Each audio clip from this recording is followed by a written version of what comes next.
Hello, and I forgot to light my thing. Welcome to another episode of Spirit Sessions of You the Light. And I want you to hang on to your seatbelts because we have some high vibe healing information coming through. Because we have Marla as a guest. She's our co-host and our guest. And Marla is so neat because as a 7 in numerology, I love to learn. Marla, learning. And so she is bringing back some exciting information, and it's only the beginning. So much more to learn. First of all, let's go to Rhonda, our co-host, for the card of the week. Unless you want me to pull one, Rhonda. I saw you forgot. I can pull one. I can't hear you. Sorry, did you see the panic in my eyes? Yeah, I did. Even without my glasses, I could see that. No, it must have been. We should have talked about it before. Do you want me to pull one? Yeah, if you have one right there. Otherwise, I have to go find one. I'm sharing out the show. And while everybody's waiting, please share out the show. Let us know where you're commenting from. And please share this to your friends. Go and hit that like and subscribe button.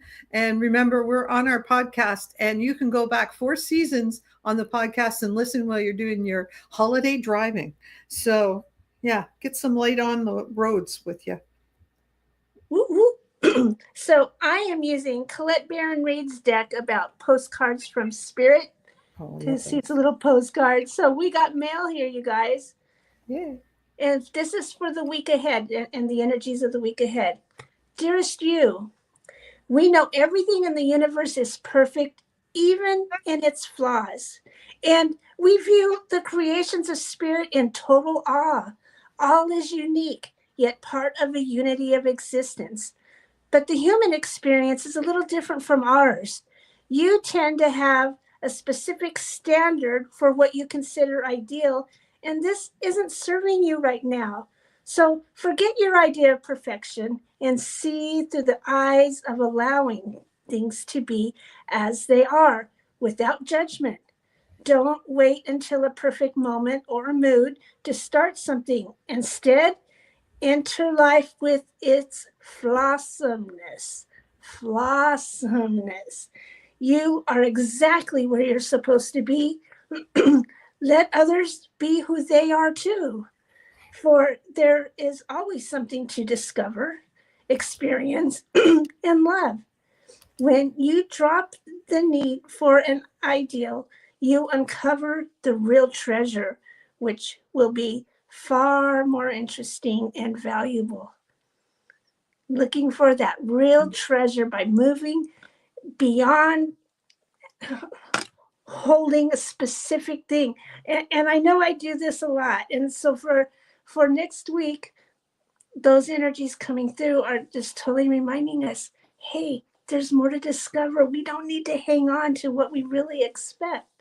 So, woohoo, feel the empowerment. So, throwing it back to you now, Rhonda, so you can bring on Marla with. Well, Marla's no stranger to Spirit Sessions, and we love Marla so much. We made her part of this guest host team. But Marla has her own specialties, and she is always learning, and she's always bringing us new stuff because she's always discovering new healing methods and methodologies. Not only is she a registered nurse, but she's a Reiki master. She does shamanic Reiki. She makes beautiful Tantric Malas, which you can look on her website. And now she's, there's other modalities. She can describe them all, but her newest modality describes, we had the title Living Biologically, and that sort of goes along with a lot of our philosophies here on Spirit Sessions. But that healthcare is great, and it's great for certain things, but there's always a complementary type of way of treating things. And sometimes the complementary or alternative way of treating things first is better than going straight to the conventional wisdom now. So I'm going to put on Marla. Not that she hasn't got wonderful conventional advice as well when you need it. But Marla, tell us about the new modality you're learning, and it sounds fascinating.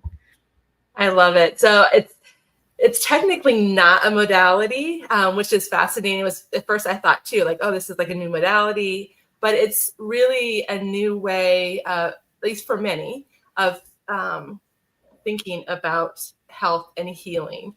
So it's the psychic brain body connection.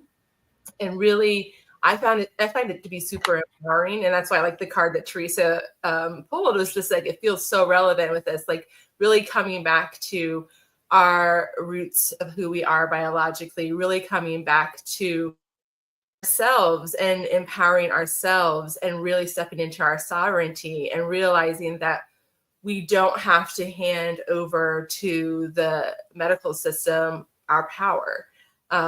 Like you said, yes, there are times when the medical system is entirely appropriate and helpful and, you know, can help you get through emergency situations. But I think we as a society have gotten so caught up in not owning our power and really just giving our power away to people with quote unquote authority, and really coming back to ourselves and knowing that we're one with source. Like the power that we need is within us. Like everything that we need really is within us. And when we can do the work, do the inner work, you know, it's not going to be a quick fix. It's not going to be like, oh, you go take some, you know, Tylenol and you'll feel better. It is a little messy at times, but when you can heal something and have it resolved for good and know you don't have to ever experience that specific thing again, unless a new conflict comes up. But for the most part, being able to just heal it and finding that power in that has just been super inspiring for me. And especially being trained in Western medicine and, you know, working as a critical care nurse for, you know, over 14 years and just coming back home to myself just feels so good. And so when I first discovered Germanische Heilkunde, which is loosely translated into English of Germanic New Healing Knowledge, GHK, or Germanic New Medicine, GNM. Those two terms are often used interchangeably. You'll see if you like do a search for podcasts and stuff. But once that was introduced to me, I mean, at first I was a little like, like what is this? But the more I dove into it, the more it just resonated. And I'm like, okay, like this is what I've been missing, you know, like this is a missing piece of the puzzle. And it just feels so good to me. And it just is, I want to share it. I want to share it with the world. So a little backstory on how Germanische Heilkunde was discovered. There was a German doctor, Dr. Hammer. I think his son was 17 years old. He died as a result of complications from a gunshot wound. There was a lot of drama around that. But Dr. Hammer, about 3 months after his son died, was diagnosed with cancer. And he was like, what's going on? This doesn't make sense. You know, like I've been healthy all this time. Like why all of a sudden now, like I get this cancer diagnosis? And so he started to do some investigation, do some research. And he was actually working with cancer patients at the time and the ward that he was on assigned to. And so he did a head CT, a non-contrast head CT for himself. And then he noticed like it's not necessarily a lesion, but there was something that stood out to him.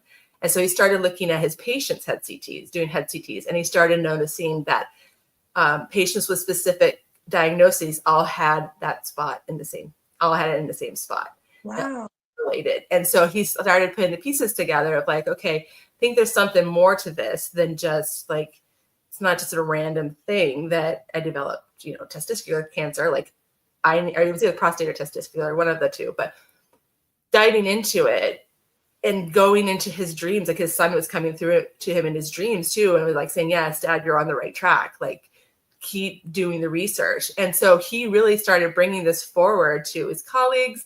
He was discounted. He was thrown in jail. They took away his medical license because, you know, like, look at it. It's threatening the pharmaceutical companies and all these other big, you know, big business things, because really healthcare has become that, a big business. And so if you can show and prove that, hey, you can heal this within yourself without pharmaceuticals and without all this other thing, then that's threatening to them. It's very threatening. And he even like brought forth cases to colleagues and was like, I can prove this, like time and time again. He had like the scientific studies.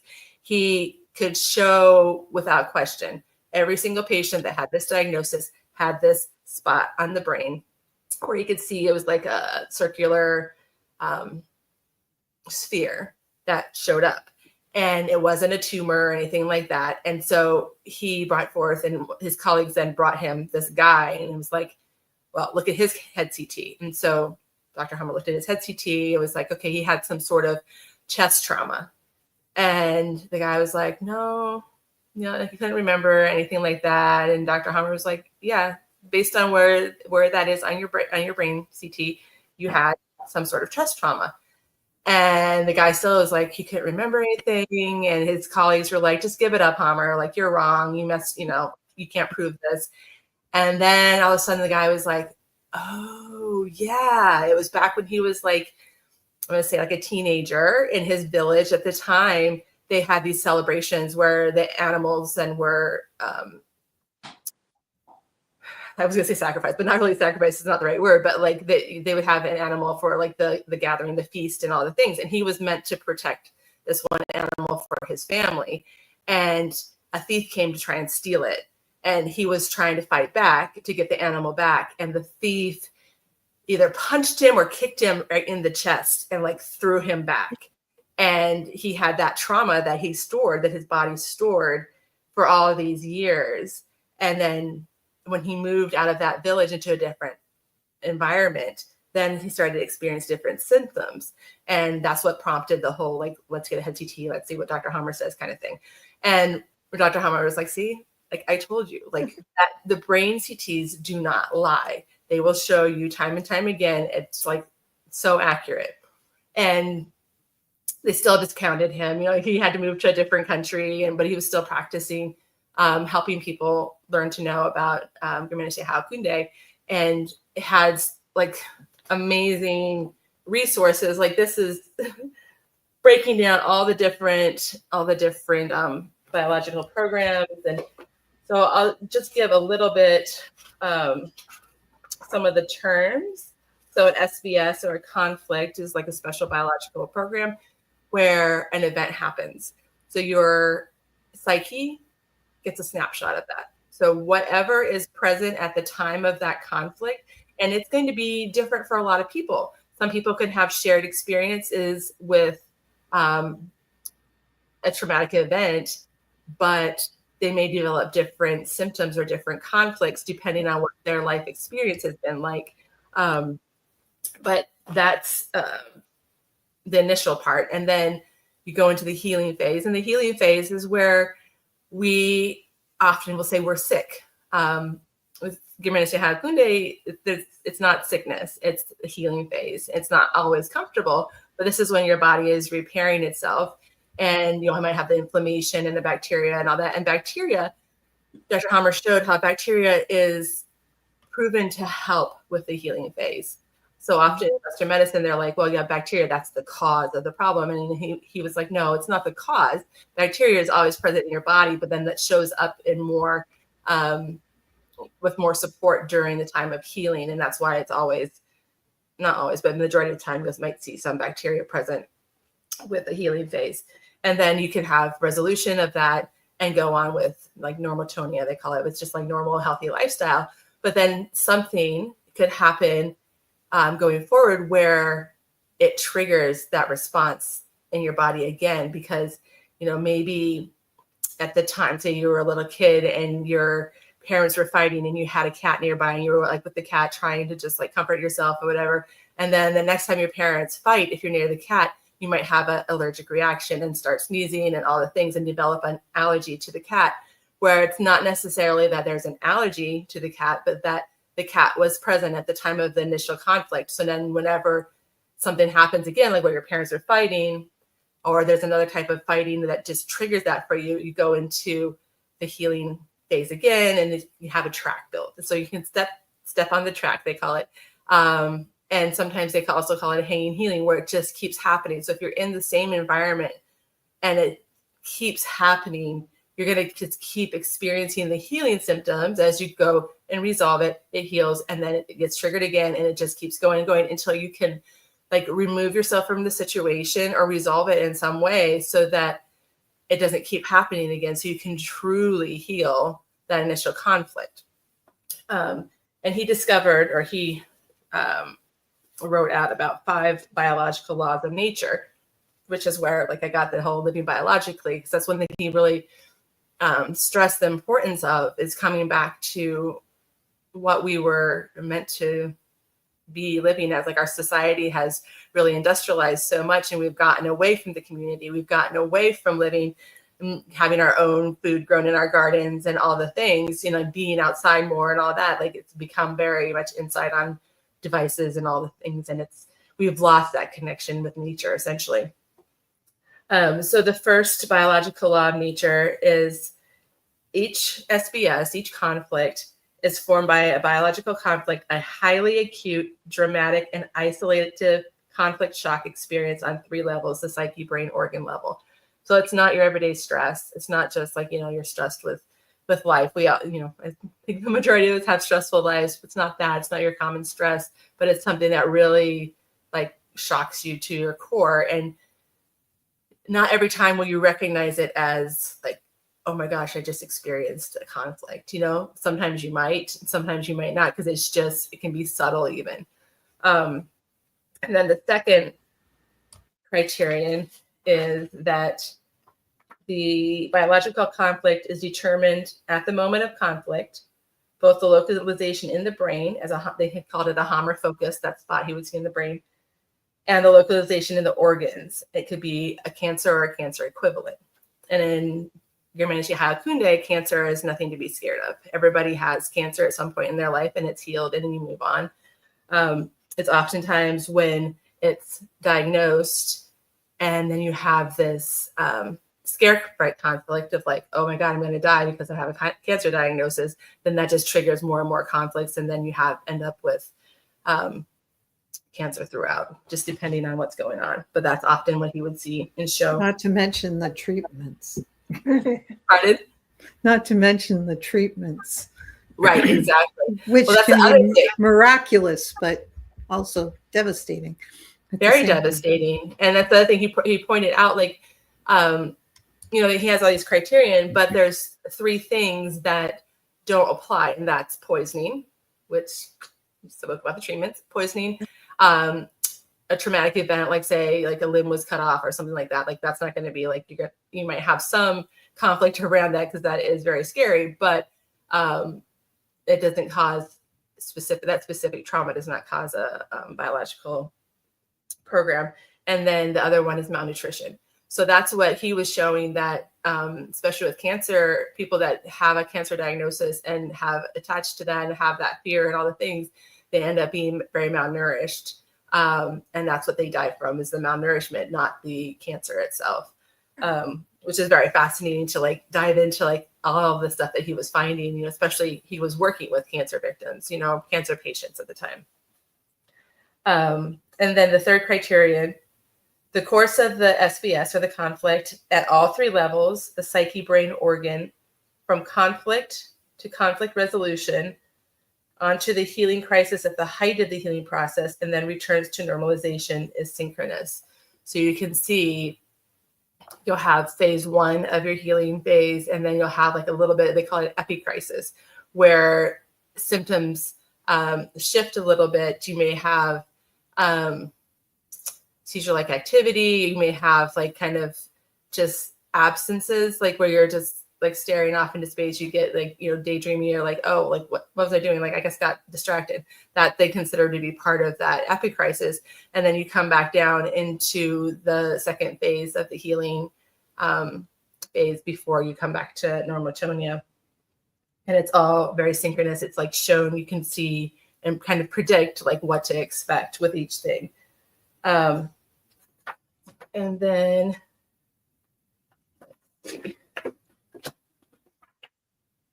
it's a big book. I recommend this book for sure, the Psychic Root of Disease. It really goes into a lot of different you know, it reminds me a bit of what Louise Hay's start putting out the mind body effect, but this is like detailed in like monster. But I mean, that's the way of thinking, is that the mind, but and even in Reiki we think of dis-ease starting as a dis-ease in our body, and we try to solve it that way. So it really dovetails in with what you've already been doing, doesn't it? Right, exactly. And that's the thing too, like seeing, so when you are in the healing phase, I mean, they never suggest that you suffer through it. Like if it's to the point of it's really, unbearable, opt for more natural remedies if you can. But just know that when you do take stuff to help with the symptoms, it prolongs the healing phase, but it's never like, no, you have to suffer through it. You can't take anything. You can take, but just like know what you're taking. And that's the thing, like diving into like what even herbal stuff that you would take. Like, is this something that promotes a sympathetic response or a parasympathetic response? And like knowing like when you would want to take that versus when you would opt for something else to not really make the, like, so if you're conflict active, you don't want to go drinking a stimulant like coffee and all that, because that just makes that last longer and makes it more intense. You would want to have something calming like a chamomile tea or something like that, just to help you kind of relax and let that be resolved. And then in the healing phase, then coffee or stimulant might be a little bit more helpful because of just the different responses. And then with the second biological law of nature, it's a two-phase process. It's talking about the sympathetic and the parasympathetic, the resting or the active part of our bodies, and how that, let me see, I'm going to look at this other book because this book is going into too much detail and I want to keep it a little bit briefer. It's so exciting though. I know, I love it. It's just like, there's so much. That's why I said I think we have to do a part 2 at some point. That's the second biological law, is talking about those phases. So you have the conflict active, and then you'll have the healing phase and all that. So it kind of gives a little diagram of how, the conflict active phase, and then coming over to the healing phase 1, and then and then the epicrisis, and then healing phase 2, and then going back to normatonia. Wow. Or to like health, and how that it's just time and time again, like, oftentimes I've found, like with Western medicine, you go in and the doctors just don't know. They're like, well, I don't know, we can try XYZ, maybe it will help. It might help sometimes, but this is so specific. Like, and that's one thing I love too. He's like, Dr. Hummer he was able to show, like, no, you have this conflict, you're going to have these symptoms, and then you're going to have, this is how the phases will go. And it's just time and time again. And I'm just like, okay, like that resonates with me, to have that continuity and that constant. And then the third biological law is the ontogenetic system of SVS, also known as the ontogenetic system of cancer and cancer equivalent diseases. So it talks about how, like, when you were formed in embryo, so it goes into embryology a bit, and the different layers, the different germ layers, and how as you're formed in utero, how certain germ layers then go on to be like your internal organs, your skin, your heart, like all of that. So you have 3 layers, the endoderm, mesoderm, and ectoderm, and how each one of those layers have a specific bacteria that are found in their conflict active and healing phases, and how some of them will be functional change, like in the cerebrum, there's maybe some cell loss, necrosis or ulcers or functional change, but a lot of them, like when the old brain, you'll have more of the healing, and you might have some scarring, but it just kind of depends on exactly which layer of the brain. And then he broke it down into like the endoderm, how fungi, mycobacteria, and TB are often the ones that are supporting the healing phase for any programs that affect the endoderm. And then the mesoderm, it's mycobacteria, TB, those are supporting the healing phase. And so it's like just being able to learn about this, like that bacteria is not necessarily your enemy. And like if you've had a lot of years, like I did working in an ICU, like all these years of using antibacterial soap and hand sanitizer and all the things, it deprived my body of bacteria that are helpful for healing. So then when I'm in the healing phase, my healing phases might last a little longer than somebody else's, just because I didn't have that exposure to the bacteria that I needed, that were helpful. And so another way he spoke about like bugs and bug bites, the bugs bring you bacteria that you need. And so that like helps shift my perspective, even like on mosquitoes and stuff. And I'm like, okay, like even though it itches and it's annoying, they were bringing me bacteria that I need, my body needs for whatever healing phase I was in. And I just think it's so spectacular how like our bodies can work so closely with nature and support each other. You know, it's like this symbiotic relationship that, you know, we often dislike bug bites, you know, and like get all worked up about them. Yeah, they're not comfortable, but you know, the healing phases are not necessarily comfortable either. But I know for me, like when I am in that healing phase, when it's not comfortable, I've started just changing how I am viewing it, instead of like, oh my God, this sucks, this hurts so bad, like whatever. Instead, just like, okay, my body is amazing. My body is innately wise. My body is healing right now. This is a healing phase. This is healing. So just like on repetition, just, okay, you know, this is okay. Like, I'm okay. I'm okay. You know, just working myself through it, reminding my psyche that I'm okay, reminding my psyche that I'm not, you know, sick or dying. Like, this is my body helping to keep me alive, helping to keep me thriving. And it has helped me shift through healing phases a lot faster, I believe. Just really changing how I'm viewing it and how I'm talking to my psyche through it all. And then obviously coming back to trying to figure out, and you're not always going to figure out the initial conflict, but when you can, figuring it out and resolving it so that you don't keep stepping on the track and having them come stepping back on the track and going back again. Yeah. How about, can you tell us something like, I know cancer was maybe started his practice and seeing that connection. What about something like a sinus infection? Because a lot of us at this time of year suffer sinus infection. So is there, like, for some more common ailments that we get into the healing of, or whatever, you know? Exactly. Well, that was something too, like, because for me, like, I had a lot of allergies and stuff. And when I looked that up, I was like, oh, that makes so much sense. It's like, you know, never feeling like you always have to be on guard. Like, the world isn't safe. Like, you have to be, you know, and I'm like, as a mom, like, when are we ever like completely just relaxed and like, oh yeah, everything's good? We're always like, okay, you know, just prepared for anything that could possibly happen. And then the older our kids go, not as much, but especially when they're young, you're like, okay, these are potential dangers. Let me make sure that I'm protecting them. You know, I'm like, so of course I had allergies. No, you know, that just makes sense. Let me look at the sinus infection, sinusitis.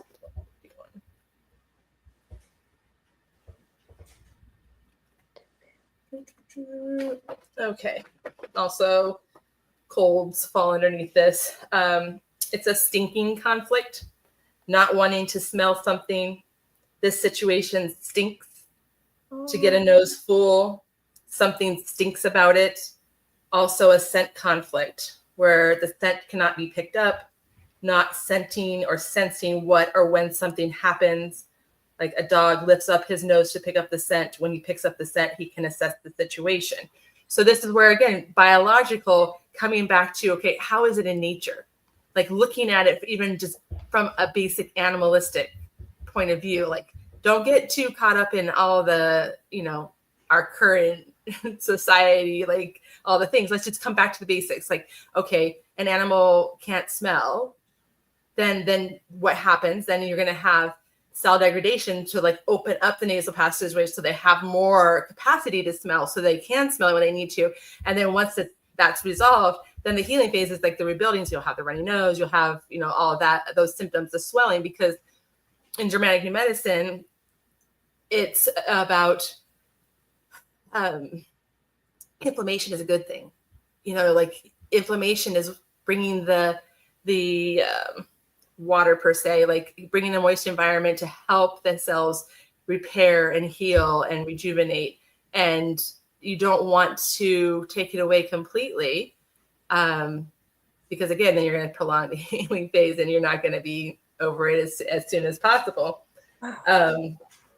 So like we've seen this, we've seen this even in our home. Like Savannah would be like, "Oh, the cat's pooped, it stinks." Like, like, you know how, and then I'm like, just be careful. I mean, like, yes, you can speak to it stinking, but if it's really, you're really focusing on letting it bother you, I'm like, you know, you're gonna have some cold-like symptoms, you know. And she's like, "Oh, okay, yeah." You know, or she'll be like, "Mom, can you take care of it quick so I don't go into the big conflict, so that I don't have, you know, I don't want to have those cold-like symptoms."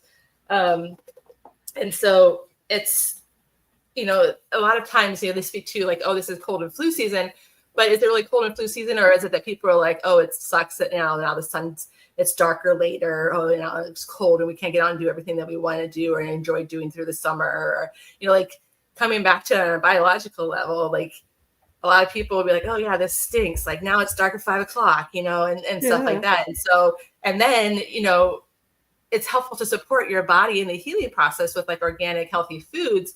But then at this time of year, we're loading our bodies, the majority of people, not everybody, but the vast majority are loading down their bodies with all this junk, with sugar, high sugar content foods and all the things. Halloween candy. Yeah.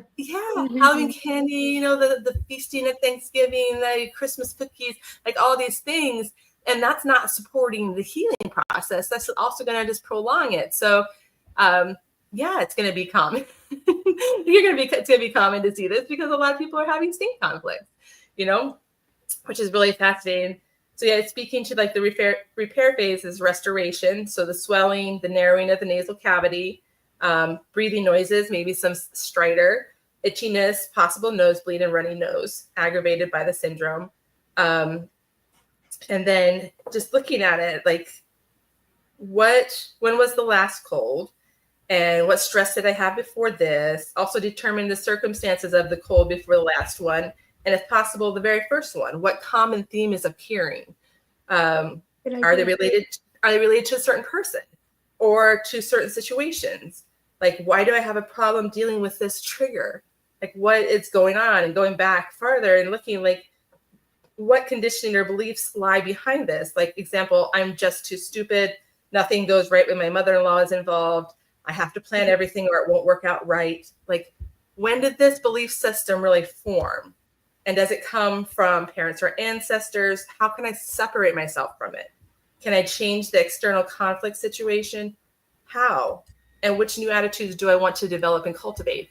So it does require some work on your part. But to me, it's super powerful because it can be resolved. So it can be resolved, they say, when you can laugh about the situation or when the situation can no longer exist. So if you can trace something back to like something that happened in your childhood and you look at yourself now, like, okay, I'm an adult. Like, can that really happen to me again? What happened to me when I was 5? No, because I'm no longer 5. I'm no longer in that situation. Like, I live in a different place, like all these different things. So no, that's not relevant anymore, you know, and being able to be like, okay, I can let that go. Like, psyche, it's okay to let that go. We're safe, and talking your way through it. For me, so I haven't found a whole lot of the conflicts that I can laugh about. I mean, there's some with like some of the stink conflicts, you know, with the cats or whatever, but a lot of them is just having to come to look at, can this happen to me again right now where I am as an adult? What I've learned so far now. Yeah. And a lot of times the answer is going to be no, but sometimes the answer is yes. If it didn't stem from childhood, if it started, you know, in your current relationship or something, then yeah, it might happen again. And if it's something, if it's, say it's your spouse or your partner, like, and you are committed to the relationship. So it's not about like, oh, I'm going to move out and then I'll have a different, you know, living situation, so it can't happen again. But then how can you live with it? How can you make it more manageable? What can you shift within yourself? So coming back again to that sovereignty, coming back to empowering yourself and knowing that you have what it takes within you and that it can be resolved. And when you can come back to even living more biologically as whatever, you know, if a biological woman, a biological man, it's just coming back into that biological sense of, you know, like as women, we want to be protected and nurtured, protected by our spouse, and like the men want to be protectors. They want to, provide for their family, that on a biological level. And so when we can come back to that, living that way, how things shift even within relationships and homes. Like I've heard plenty of stories within the community where I'm learning more with this Yamanisha How Kunde of how, there's a course that this Dr. Sasha does, and he studied under Dr. Hammer, and he offers a course now. It's called the Freya course, and it goes into teaching, especially women, how to live biologically and how that shifts relationships within their home and with others, how it shifts it significantly. And I want to take that. I'm hoping to take that in January. Oh, But yeah. it's just so fascinating how when we can shift things. And I'm like looking, like even for myself, like going into, how this past year I started canning, and I started like, doing some of the stuff like, making sourdough bread, and like just these other little ways to like provide for my little family. And it's like, no wonder it felt so good and so aligned with me, because it's like coming back to who I am as a biological woman. And it's just, it's so fascinating to me. Oh, I love it. Yeah. Oh my God, it feels so good. It feels almost like returning to being a Lemurian again, you know what I mean? Where we having that kind of peace, because your body's communicating with you all the time, obviously. So how beautiful to listen and come back to that kind of a relationship again. Yeah, exactly. It's so fascinating. And I just, the more I learn, the more I'm just like blown away by how on point and how much it resonates with me, and being also able to empower others on their journey, because like everybody's response is going to be different to different conflicts, but being able to work with people and help them, come back and find out like, okay, where did this conflict originate? And some of the programs are very specific to like your handedness, like your left hand dominant or right hand dominant biologically. It's going to be a different kind of response too, and so that's also very fascinating. And then how women, once they hit menopause, so say I'm right hand dominant right now, once I hit menopause, then it's going to be switched to left hand in my brain. It's not going to be necessarily that I'm going to also start writing with my left hand, but like the way the biological programs will respond, it's going to be as if I was left-handed, and more masculine energy from the menopausal women. And so I'm like, that's just so fascinating to me too, of like how our bodies shift and change. And just knowing like, for example, I had some like left shoulder pain, and it's mostly resolved, or still a little bit, but it was from a conflict where I was going through with my daughter with like, okay, preteen angst, just some stuff going through that we were resolved, that we resolved. And then in the healing phase is when it hurt. And so just nurturing that, and also really working on my relationship and communication with my daughter, so that I don't keep having to experience that, again. Whereas if it had happened on my right side, it would be more of somebody, not mother-child relationship. So the left side for a right-hand dominant woman is mother-child. So when you have left-sided symptoms, it's going to be related to something going on with either your mother or child, or sometimes with a business, like something that you've mothered or you like birthed into being, kind of thing. Which is also so fascinating. And then, then the right side is like everybody else, whoever else you're interacting with, you have relationships with. Even being aware that these conflicts and these things can affect our health probably mitigates it, right? Like just saying, oh, that could change something unless I deal with it now at this first layer, right? Yeah. If you deal with something smelly, like Carolina was saying, the sugar factory that's 5 minutes away from my home smells a lot. Even in the house, that's where it smells worse than that. Maybe mitigate it with essential oils or something else that you can smell that are pleasant. So every time it starts stinking, you put on, your eucalyptus in your house and start smelling that. I would think that might mitigate the problem with sinusitis. I don't know. It definitely does help. Like the more awareness is key. Like you can be like, okay, wait, because then you can resolve it faster. You can acknowledge like, okay, wait, this was this, okay, I'll go scoop the poop, or I'll put an air purifier, or like you said, diffuse some essential oils, like do something to change the situation. So then the healing phase is not long. Like maybe you'll sneeze and that was enough, that if you're able to catch it quick enough, it can be just, the healing phase can be as short as a sneeze or like, a few sneezes kind of thing, which is also like so fascinating to me. Is like, I'll hear Savannah sneezing. I'm like, oh, what did you just resolve? And she's like, I don't know. I'm like, okay, sure. The preaching stuff. But I'm like, just trying to help her too. And that's the other things like, for me, I want to help other mothers learn this so they can teach their children to have that autonomy, to have that awareness, and like know when something's happening, like, okay, XYZ could happen. Or, they even speak about like kids coming home from school with a stomach ache and be like, okay, well, what happened at school? What was something that was hard to stomach, or something that was really, difficult to, an anger morsel, they call it, like the difficult to process, like what made you angry or whatever. Start to kind of like ask those questions, help your kids start thinking about it, and like, oh, I had a fight with so-and-so or whatever. And yeah, was that, hard for you to, accept or work through, and just bringing awareness to it. Not all kids are going to want to sit and talk about it, but if you can talk about it a little bit and bring awareness, I think it goes a long way, because then it's like planting the seeds. So the next time something like that happens, they can be like, oh, wait, oh yeah, I don't want to have a stomach ache again. Like, can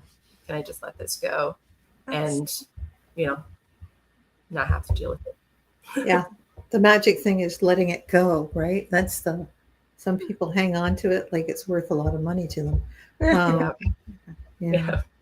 It's obviously serving some purpose, right, for them on their journey, but they have to reach a point where they realize this is no. The bags are too heavy. We just have to set them down and leave them on the platform and catch that train to our future. Yeah. Exactly. Oh, I love it. So to me, like sitting there in nature, like maybe drumming or rattling or just meditating, and then you come to listening to your body, which is really a self-love embodiment when you do that. And so now you're listening. And so now you're, okay, this is why this is going on. I get it now. And then, like you said, you could talk your way through it a lot, as well as other things to support it. But I think in like EFT as you're going through the statements, or the neurographics as you're going through, or all of it, there's a lot of ways to deal with it. Uninvasive, is that the right word? How non-invasive this is, and beautiful. You know what I mean? I love doing. Yes, it's so true. And like all those things, like you mentioned, and even Reiki, and there's a lot of, that's why I feel like this also marries so well with the practices that I already have, the healing modalities that I've been trained in. And also I think it helps too having the medical background, because I do know, and I can get what people are coming from, of what, their diagnoses are maybe given, but also helping them like shift, relearn, how, well, what if this is possible? And, again, not just entirely discounting the medical system, because it does serve a purpose. And there's plenty of times where there's, some things like, if you're having staticus and asthmaticus, like where you can't fucking breathe, you need to go to the ER. You know what I mean? You don't just sit there and be like, okay, well, what was that? I got to process this now. Yeah, exactly. Like, use some common sense too. Like you need to, make sure that you are alive and thriving. Okay. You have to triage some things, and that's why I say modern medicine is great for triaging, not chronic conditions, but what do they call it? Sorry, acute conditions. Sometimes, and you just, like, if you broke your arm, you wouldn't wait to see what you're going to fix it either. You'd go and get it set and put it in caps so you could do it. But they must have something. Do they have anything about when you break limbs or anything like that? Or is it just more like more physical complaints that are not from an outside force, I should say? Sort of. Well, the traumas, he considered traumas to be outside of the scope for argument Kunde, but there's some practitioners that feel like there's also a component, because I mean, when that happens to you, like there's going to be some sort of conflict around the event, right? So you're going to have some sort of of conflict that comes up, and then a healing that goes along with also the bones healing or whatever that healing process looks like. And even looking at then your self-talk, like, okay, like, oh, I was so stupid, I should have not missed that step or whatever, like, how are you talking to yourself through it? Like, how can you, because then you have like this self-devaluation conflict, and then how that shows up. So they can be very much intertwined, but the actual trauma itself is not necessarily SBS or a conflict active phase, but there's often conflicts that are activated at the time of a traumatic event, for sure. Yeah, there's no coincidences, in other words. No. Yeah. That's awesome. This has been a really interesting delve into this. And do you practice this yet, or are you at the point where you can practice it now? So I have finished the advanced course. I just started the psychosis and constellations course, which it goes even deeper. Like, because then if you have, depending on which part of your brain a conflict is activated, if there's another one also activated on the other side of your brain, then it creates constellation. And so then you'll have certain characteristics or traits that are predominant with that constellation. And so if you can try and resolve one of them to lessen the symptoms, try. But oftentimes it's about learning to minimize the symptoms. And especially if you're older than 25, where your brain is like already fully developed, it's going to be about managing the symptoms. But if you can catch it before then, there can be a lot of healing done in helping the person heal like both conflicts to then resolve that constellation and have the healing, which is really fascinating to me too. Like, okay, there's also like maturity stops. It talks about like when the conflicts were happening and the constellation was formed, it's like a maturity stop. And so that's why like it makes sense. You like to see some grown men that act like they're 9 years old. Well, no kidding. Like they obviously had some pretty significant, conflicts, created this constellation, and their maturity stopped there, and it wasn't resolved. So it's like, it helps give you insight too in dealing with people. It'll be like, oh, okay. So this is not necessarily somebody just being an a-hole. It's, like there was some significant That's the trauma symptoms of their trauma. Yeah. Yeah. Yeah. And so being able to look at that. And, I think also it's important for the people that have the constellations and the symptoms to be able to recognize that they have that going on. And not just like that they're defective, but like, okay, this is a constellation. Like, how can I maximize it for my benefit? What can I do with this to have it benefit me the most? And how can I minimize the quote unquote negative part of it? And, if you're committed to your healing and growth, you can do it for sure, of like minimizing the symptoms. But then a lot of people are just still in the dark about all that and just stay on that track, just stuck. And they call that a hanging healing in Kunde. Like it just keeps going, keeps going, keeps going. It's like, you don't change something, like, you can't expect a different result. It's like, that's the definition of insanity. So you're the right? ladder. You're the ladder that grounds the people back down to their healing. Okay. Yeah. So after I finish the constellations and psychoses class, then I'll be diving into the practitioner class to be certified as a practitioner.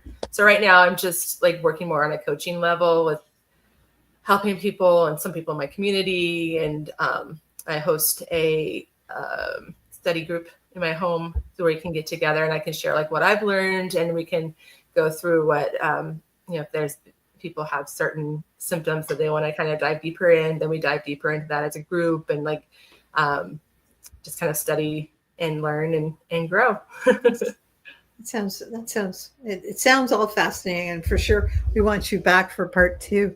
Yeah. In the meantime, can you tell us how people can get to you for different healing modalities that you offer right now, and what's going on in your world right now that way, and what you offer to everyone out in the public? Sure.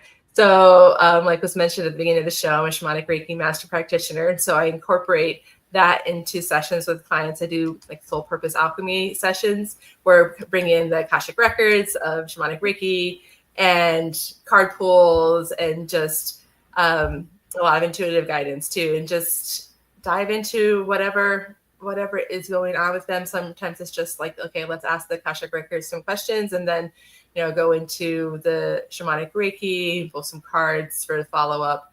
But it's been a lot of fun. A lot of fun doing that. And then also I do the Tantric Malas, which I have some on my website. And then I have some that I'll just do for people, custom ones. Those are a lot of fun for me because they come with a specific intention for the Tantric Mala. Tantric Malas offer another layer of protection for your body. And I found it to be very helpful as an empath to have some extra, an extra layer of help. But creating them custom has been a lot of fun for me because then I get to do research on which crystals would be the most supportive for whatever intention they're bringing to this. And then as I'm creating it, so they call it tantric because it's 2 wires and there's 2, you'll see sometimes there's 2 rows and it comes together. So as I'm weaving them all together and creating them, then I'm infusing it also with a mantra.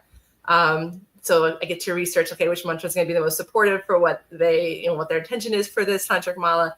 And that's a lot of fun. I enjoy doing that. And it's also something when they break, it's a good thing. It means that you've broken through a karmic layer and then you just can recreate with a new intention. And, hopefully I'll save all your beads and I can create a new one for you. Hopefully it's in a place where you can find them all. Yes. Exactly. And if not, then I get creative and remake it. But so that's been fun. I do some essential oil blends also. And then I'll soon be able to say that I'm a Girminishe Halakunde practitioner. Say it slowly because you're saying it quickly. So say it very slowly. Break it up again. How do you say that? Girminishe Halakunde. Hakunde. Okay. Halakunde. So that's like the German from. So Germanic healing knowledge is probably the closest English translation or Germanic New Medicine. Which is also which I think some people would have heard of before. Yeah, that's awesome. So we haven't done this for you for a while. Have you got a new theme song for your life right now? A new theme song. Well,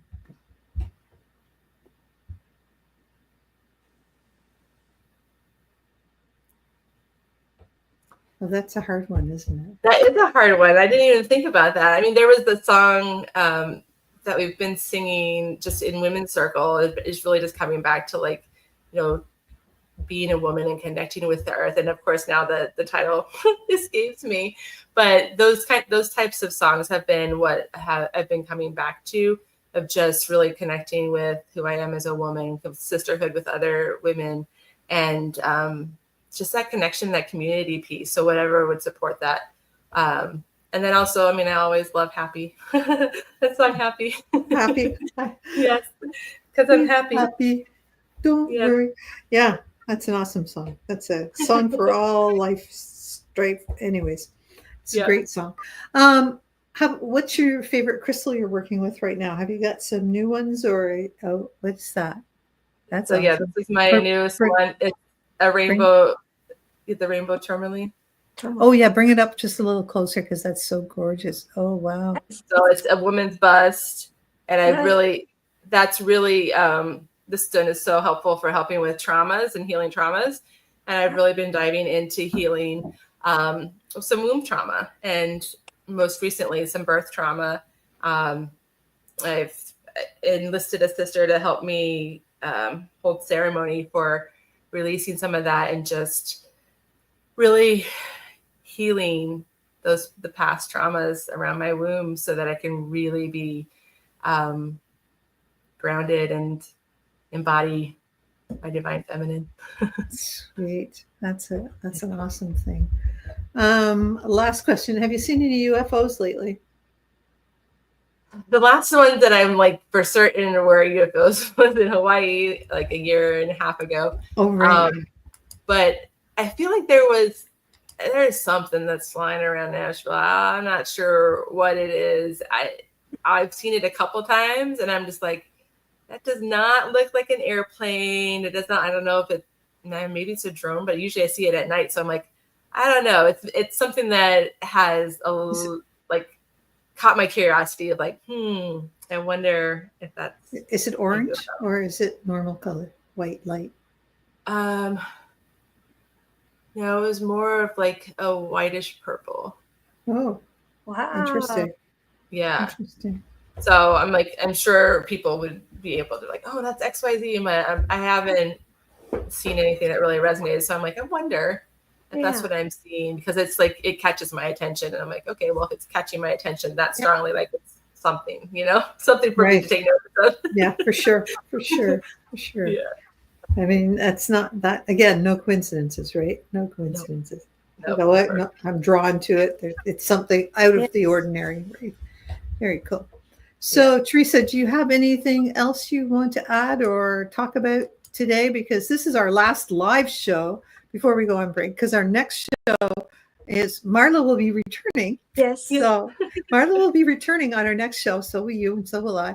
And we're giving messages for going into the winter solstice and for the up to the new year. Did you want to chat a little bit live of what we're going to do next? For next year, you mean? Yeah, what's going on next year? Oh yeah, actually, we're still going to have a meeting, but we've got new ideas. So we're going to have a facelift, right? What you call it, that figuring out all that stuff. And I don't know. I can't wait till we have our talk, and then I can throw my ideas out there, and then you guys can say, "Okay, Teresa, that's enough," or or there, let's take that one. Like there's another thing. Jessica's going to start doing is adding a moment of good news. So like have a little session where we talk about good news, whether it's local, like, oh, look, Marla's bringing all these pumpkins to a thing. And what? Yeah, exactly. She's bringing all the pumpkins to the animal sanctuaries. And because we could go anywhere and find all the bad news. There's so much of that. But I thought if we at least presented one little section of good news, like after your card reading or before we close or something for a positive note, things like that. So I'll take you right there.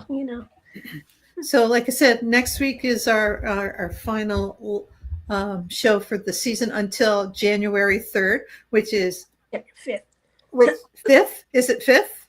5th. Oh, 5th. My birthday's the 3rd. Yeah. The birthday's the 5th of January, which I think is, anyways, I don't have my calendar. I think it's the 1st or 2nd Sunday. And that will be the beginning of our 8th season on Spirit Sessions of View of the Light, which is mind-blowing in a lot of ways. And it'll be a celebration of Teresa's birthday. But for a celebration of Teresa's birthday, we are going to be doing card readings for Capricorns that month. Yeah.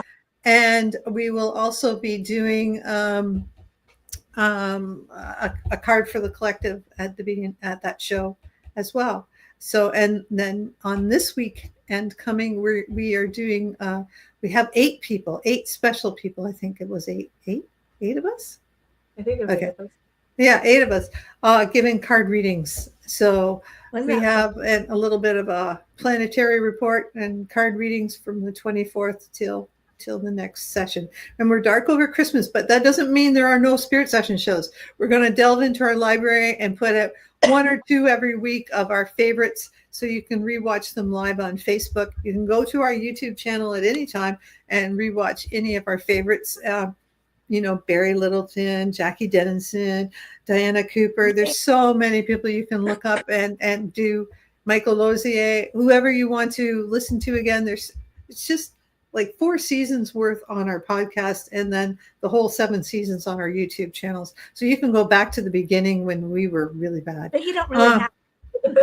But you don't really. But we were younger looking then. So that's a good part. Anyways, that's all I have to say. How are you guys? Nothing else? Then I'm going to hit the goodbye button. Yeah. Send love. Take care. Bye-bye.